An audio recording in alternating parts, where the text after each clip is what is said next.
Hello friends, welcome back to this video tutorial from Biophilic and today we will discussing about translation. ठीक है, पिछले videos में हम लोगों ने रेप्लिकेशन और ट्रांसलेशन के बारे में पढ़ लिया था. ठीक है, सॉरी ट्रांसक्रिप्शन के बारे में.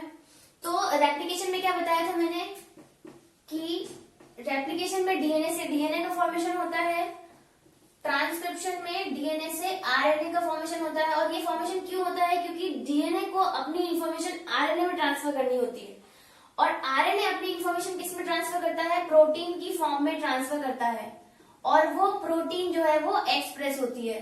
ठीक है, ये बात हम लोग पढ़ चुके हैं. तो जो आरएनए की जो जेनेटिक इंफॉर्मेशन है वो जेनेटिक इंफॉर्मेशन अगर प्रोटीन की फॉर्म में ट्रांसलेट होती है तो उस प्रोसेस को हम लोग क्या बोलते हैं? ट्रांसलेशन. ओके, तो आज हम लोग यही पढ़ेंगे. ठीक, अब देखो पहले प्रोटीन के बारे में थोड़ा सा पता होना चाहिए कि जो प्रोटीन की जो यूनिट्स होती हैं वो क्या होती हैं. प्रोटीन किससे मिलकर बना हुआ होता है?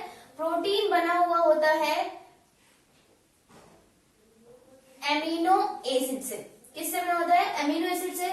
और यही एमिनो एसिड कई सारे एमिनो एसिड एक दूसरे से बाइंड होते हैं और फॉर्म करते हैं पॉलीपेप्टाइड चेन. ठीक है, तो उसी पॉलीपेप्टाइड चेन को हम लोग क्या बोलेंगे? प्रोटीन. ठीक है, उसके लिए एक स्पेशल मैकेनिज्म होती है और इस प्रोसेस को बोलते हैं ट्रांसलेशन. ठीक है, तो ट्रांसलेशन की मैकेनिज्म पढ़ने से पहले हम लोग को कुछ थोड़ी सी जानकारी लेनी पड़ेगी. वो क्या होती है देखो जरा. पहली बात तो ये कि इसकी लोकेशन क्या होती है. ट्रांसक्रिप्शन की और रेप्लिकेशन की जो लोकेशन थी वो हम लोगों ने कहा देखी थी. कहाँ होती है? वो न्यूक्लियस के अंदर. ठीक है, और जैसे ही एमआरएनए फॉर्म हुआ, मैंने बताया भी था कि जैसे ही एमआरएनए फॉर्म होता है वो क्या होता है? उस न्यूक्लियर पोर से बाहर निकल आता है इन केस ऑफ यूकैरियोट्स. ठीक है, और बाहर निकल आता है कहाँ पे? आ जाता है साइटोप्लाज्म में. क्यों? क्योंकि ट्रांसलेशन की जो प्रोसेस होती है वो कहाँ पर होती है? साइटोप्लाज्म में. तो इसकी लोकेशन क्या है? साइटोप्लाज्म. ठीक है, और उन दोनों प्रोसेस की रेप्लिकेशन की और ट्रांसक्रिप्शन की लोकेशन क्या थी? वो थी न्यूक्लियस. ठीक है, अब देखो इसकी रिक्वायरमेंट्स क्या क्या हो सकती हैं, क्या क्या चाहिए इसको ट्रांसलेशन की प्रोसेस में. ठीक है, देखो पहला तो राइबोसोम चाहिए क्योंकि राइबोसोम ही जो है प्रोटीन सिंथेसिस के लिए रिस्पॉन्सिबल होता है. राइबोसोम साइटोप्लाज्म में फ्रीली प्रेजेंट होता है बट इनएक्टिव फॉर्म में. किस फॉर्म में? इनएक्टिव फॉर्म में प्रेजेंट होता है. कहां पर? साइटोप्लाज्म में. और इनएक्टिव क्यों होता है? क्योंकि इसकी दो सब यूनिट होती है. एक लार्ज सब यूनिट होती है और एक स्मॉल सब यूनिट होती है. तो ये लार्ज सब यूनिट और ये जो स्मॉल सब यूनिट है ये क्या होती है? ये एक दूसरे से अलग होती है, डिसोशिएट फॉर्म में होती है. तो अगर डिसोशिएट फॉर्म में होती है इसलिए ये क्या होती है? इनएक्टिव होती है. तो इसको इनएक्टिव करने के लिए क्या हमें करना है कि एक्टिव करने के लिए ये दोनों यूनिट जब एक दूसरे से बाइंड हो जाएंगी, एसोसिएट हो जाएंगी, तो ये क्या हो जाएंगी? एक्टिव हो जाएंगी. ठीक है, और ट्रांसलेशन की प्रोसेस के लिए ये बहुत जरूरी है. ठीक है, अगला क्या होगा? एमआरएनए. क्या इंपॉर्टेंट है? एमआरएनए इंपॉर्टेंट है. क्यों? क्योंकि एमआरएनए ही क्या होगा? ये एज अ टेम्पलेट वर्क करेगा. ठीक है, एज अ टेम्पलेट वर्क करेगा. ठीक है, अब देखो क्यों ये एज ए टेम्पलेट क्यों वर्क करेगा?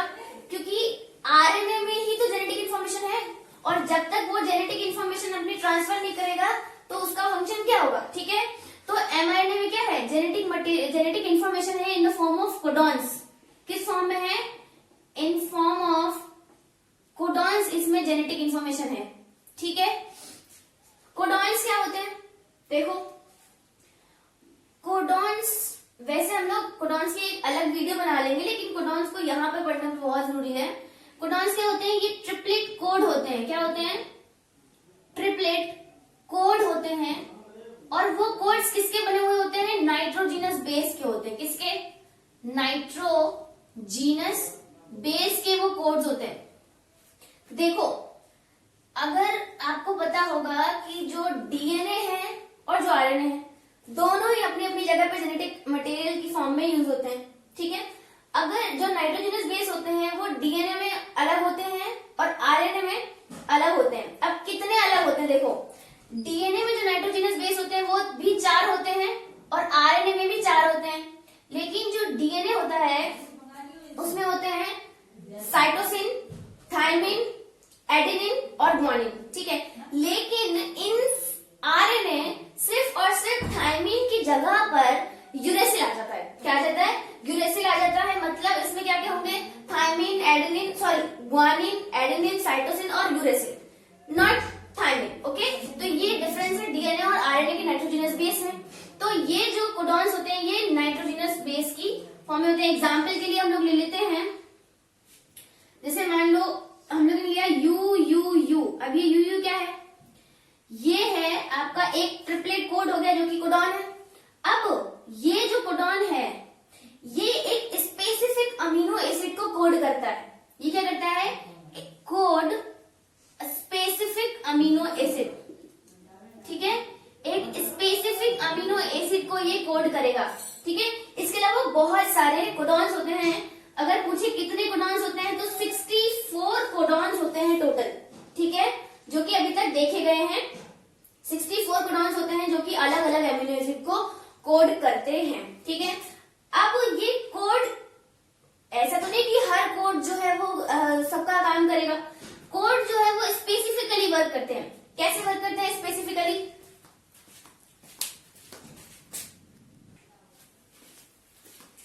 देखो, कोडॉन्स के बारे में कुछ चीजें पढ़नी है। देखो, एक कोडॉन होता है AUG कोडॉन। क्या होता है? AUG codon. मतलब ये A का मतलब एडेनिन, U का मतलब यूरेसिल और G का मतलब गुआनिन, ठीक है।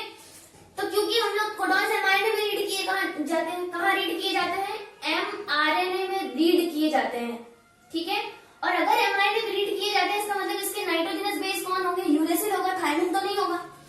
तो AUG जो कोडॉन होता है, इस कोडॉन मतलब ये कोडॉन एक अमीनो एसिड को कोड करता है। उस अमीनो एसिड का नाम होता है मिथियोनिन। क्या नाम होता है? मिथियोनिन। लेकिन इस कोडॉन का एक और फंक्शन होता है कि ये इनिशिएटर कोडॉन की तरह वर्क करता है, ठीक है। मतलब कि ये जो कोडॉन है वो ट्रांसलेशन की प्रोसेस को स्टार्ट करवाएंगे। कैसे?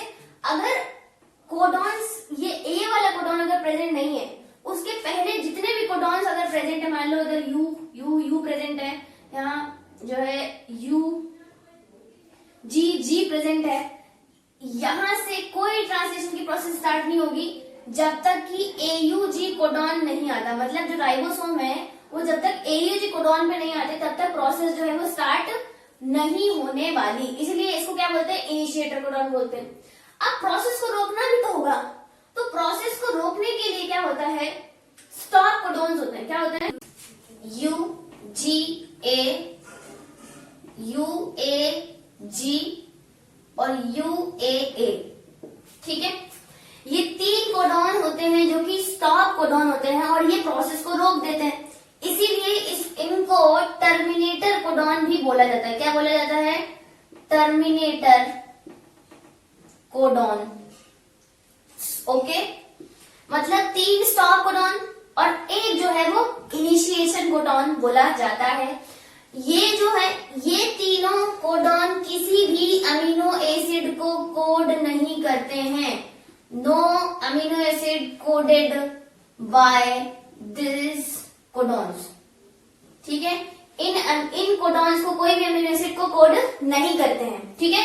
AUG किसको कोड करता है? मिथियोनिन को कोड करता है। लेकिन इन केस ऑफ यूकैरियोट्स, किसके केस में? यूकैरियोट्स के केस में मिथियोनिन को कोड करता है कौन? AUG। लेकिन अगर प्रोकैरियोटिक का केस है तो ये मिथियोनिन की जगह पर एक F-MAT मतलब फॉर्माइल मिथियोनिन। मतलब क्या होता है? फॉर्माइल मिथियोनिन इसका मतलब होता है। और ये प्रोकैरियोटिक के केस में फॉर्माइल मिथियोनिन को कोड करता है। इसका मतलब फर्स्ट अमीनो एसिड जो आके बाइंड होगा वो कौन होगा? या तो methionine in case of eukaryotes या फिर F-MAT in case of prokaryotes. Okay, इतनी बात हमें कोडॉन्स के बारे में पता चली। तो mRNA as a template work करता है। और क्यों mRNA as a template work करता है? क्योंकि उस पे कोडॉन्स रीड किए जाते हैं और कोडॉन्स में ही जेनेटिक इंफॉर्मेशन होती है जो कि प्रोटीन में ट्रांसफर करनी है। यहां पर जो नेक्स्ट जो रिक्वायरमेंट है वो क्या है, टीआरएनए। क्या है भाई, टीआरएनए मतलब ट्रांसफर आरएनए। एमआरएनए का फुल फॉर्म मैसेंजर आरएनए। ये मैसेंजरिंग का काम करता है, मैसेजिंग का काम करता है। कैसे, अपनी इंफॉर्मेशन को दूसरे में मैसेज कर देगा, ठीक है। और टीआरएनए का क्या काम होता है, ट्रांसफर आरएनए। ये क्या करवाता है, ट्रांसफर का काम करवाता है, ठीक है। तो किसको ट्रांसफर कराता है, ये अमीनो एसिड को।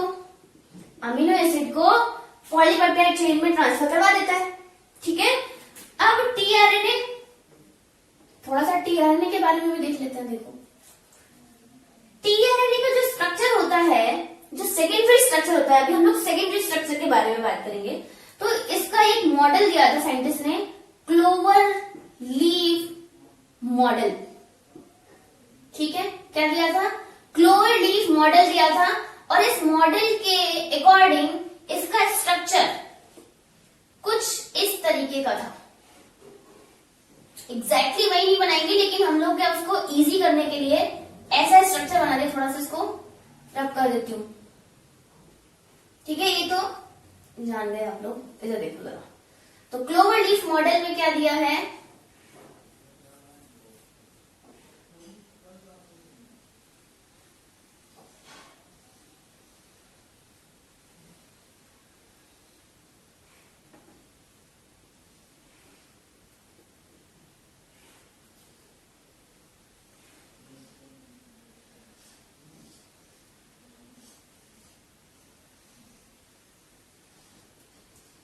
कुछ इस तरीके का। मैंने कहा एग्जैक्टली वही नहीं है, लेकिन इसी तरीके का होता है। 3 प्राइम और ये 5 प्राइम।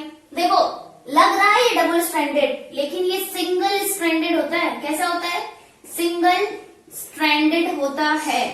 क्यों सिंगल स्ट्रैंडेड होता है भाई, आरएनए तो सिंगल स्ट्रैंडेड फॉर्म हुआ था, ठीक है। होते हैं डबल स्ट्रैंडेड, लेकिन टीआरएनए कैसा होता है, सिंगल स्ट्रैंडेड, ठीक है। देखो इसका जो यहां से देखो, इसको सिंगल करोगे तो सिंगल स्ट्रैंडेड होगा, ठीक है। 3 प्राइम टू 5 प्राइम। तो जो इसका 3 प्राइम होता है वो हमेशा ओवरहैंग होता है, ओवरहैंग, ठीक है, हमेशा ज्यादा बड़ा होता है।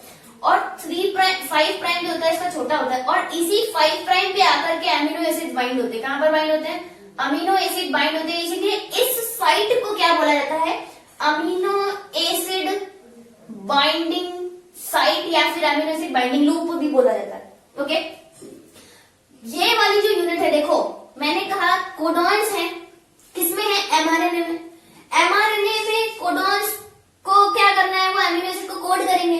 तो उसके लिए भी क्या होना चाहिए, उसके लिए भी तो एक चाबी होनी चाहिए जिसे खोल सके। तो वो चाबी जो है वो होती है इस टीआरएनए में। ये टीआरएनए चाबी का काम करता है। और वो खोलेगा कैसे, इसके पास उसका लॉग का कोड होगा, ठीक है। तो इस लॉग मतलब ये कोडॉन्स का जो कोड है वो है एंटी कोडॉन, ठीक है। जैसे किसी भी दवाई का एंटीडोट होता है ना, उसी तरीके से इसके पास इसका एंटी कोडॉन होगा। वो एंटी कोडॉन मान लो जैसे ए का कॉम्प्लीमेंट्री क्या होता है, ए का कॉम्प्लीमेंट्री क्या होता है भैया, यूरेसिल, ठीक है। यू का कॉम्प्लीमेंट्री क्या हो जाएगा आपका, एडेनिन। जी का कॉम्प्लीमेंट्री क्या हो जाएगा, साइटोसिन। तो ये क्या हो गया, इसके एंटी कोडॉन होते हैं, इसलिए इसको एंटी कोडॉन साइट या एंटी कोडॉन लूप भी बोला जाता है, समझ गए। और ये इसकी एक्स्ट्रा आर्म है जो कि यहां पर इसका कोई फंक्शन नहीं अभी, ओके। देखो ये वाली जो साइट है, इस साइट को हम लोग टी-साई-सी लूप भी बोला जाता है, लेकिन इसके बारे में अभी हमको यहाँ पर स्टडी नहीं करनी है। हमें 2 चीजें बहुत ध्यान से याद रखनी है कि अमीनो एसिड बाइंडिंग साइट कहां पर है और आपका एंटी कोडॉन लूप कहां पर है। ये बहुत इंपॉर्टेंट है, याद रखना है, ठीक है। तो अमीनो एसिड कहां पर आएंगे, अमीनो एसिड बाइंडिंग साइट पे यहां पर आपके आएंगे, ओके। अब देखिए जरा,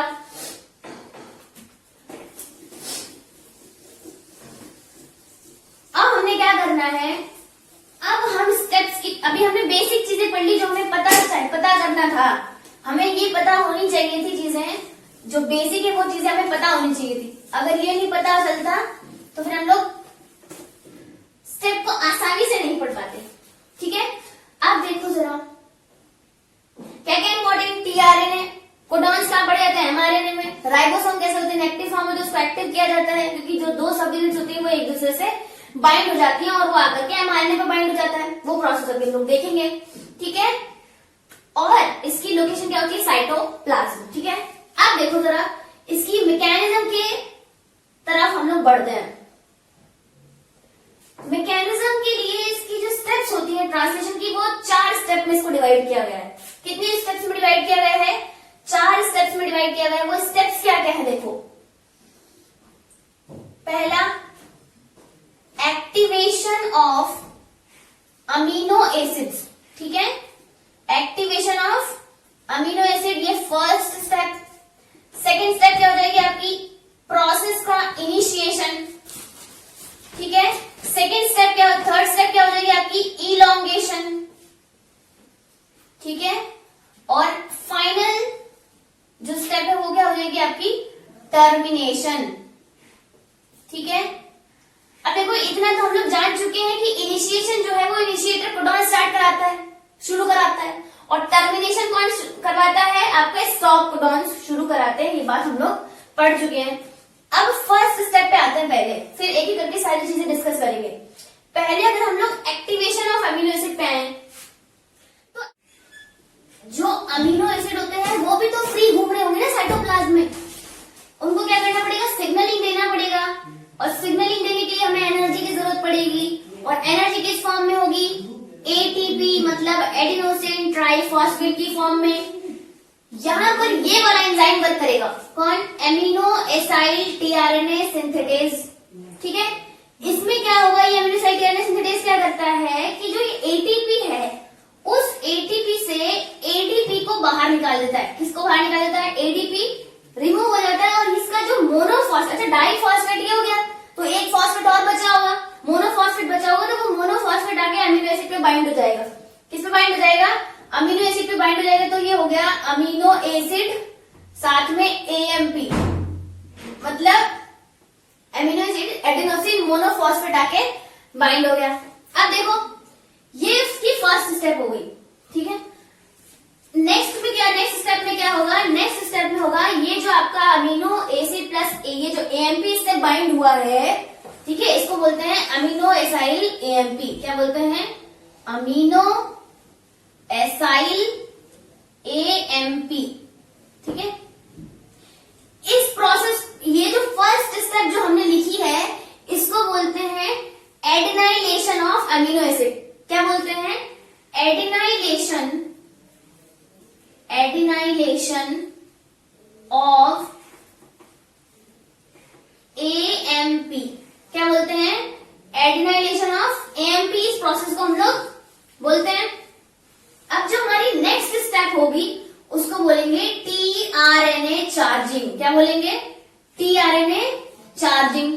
तो टीआरएनए चार्जिंग के लिए क्या करना पड़ता है? ये जो एमिनो एसाइल एएमपी हमारे पास मिला है, हमें एमिनो एसाइल एएमपी जो हमें मिला है, इस पे आकर के टीआरएनए का रिएक्शन करा दिया जाता है। जो टीआरएनए इसके पास भेजा जाता है, और यहां पर फिर से यही वाला एंजाइम वर्क करेगा।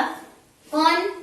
अमीनो एसाइल टीआरएनए सिंथेटेज, ठीक है। और ये क्या करेगा? यहाँ पर एएमपी को रिमूव करा देगा यहां से, और जैसे ही एएमपी रिमूव हो जाएगी, टीआरएनए आकर के एमिनो एसिड पे बाइंड हो जाएंगे, ठीक है। एमिनो एसिड आकर के टीआरएनए पे बाइंड हो गए। इसी को बोलते हैं चार्ज्ड टीआरएनए। क्या बोलते हैं? Charged tRNA. तो अब हमें क्या मिल गया? एक्टिवेशन ऑफ अमीनो एसिड करना था, एक्टिवेट हो गया। कैसे? वो टीआरएनए के साथ, पहले इसको एक्टिवेट किया गया, इसको टीआरएनए के साथ बाइंड करा दिया गया, और इसको क्या हम लोग बोलेंगे? चार्ज टीआरएनए, क्योंकि टीआरएनए को भी तो चार्ज कराना है। तो जो एक्टिवेशन ऑफ अमीनो एसिड होता है वो 2 स्टेप में कंप्लीट होता है। पहली स्टेप है आपकी एडिनाइलेशन ऑफ एएमपी, सॉरी उल्टा बोल दिया, adenylation of amino acid, okay. तो एडिनाइलेशन ऑफ अमीनो एसिड, और दूसरी प्रोसेस क्या हो जाएगी? टीआरएनए चार्जिंग, जो कि हम लोगों ने यहाँ पे कंप्लीट कर ली। अब आपकी